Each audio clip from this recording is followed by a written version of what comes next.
නිදහනක් ගත්තද නම් ඒක නෙවෙයි අපි යමු අද අපේ ගමේ තියෙනවා මචං ඩිංගියක් තියෙනවා. ඒක මාරම සීන් එකක් තියෙනවා. යමු බලන්න මොකද. හිතන්නේ මං හිතන විදිහට මම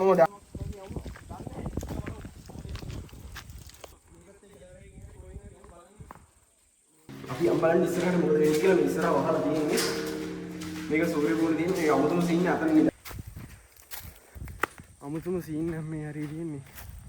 මේ අලිත් වෙනවා මෙහාට. මේ අලිත් වෙනවා මේ හරියම ගෙන්න අලිව හිටන්නේ. මේ මෙතන උඩින් යන්නේ. ඊයා කෙලින්ම මේ පාර දිගේ මේ පාරේ මේ වැවෙන් ඇතුළට හැදුලට ගිහිල්ලා අන්න පාර යනවා. මම හිතන්නේ මේ කැලේ ඉඳලා එන වතුර මෙතනින් තමයි යන්නේ. අලි එහෙමත් වෙනවා. හරි අපි සෙට් වෙමු. අපි ඊළඟ වීඩියෝ එකෙන් සෙට් වෙලා යමු. එහෙනම් ජය වේවා.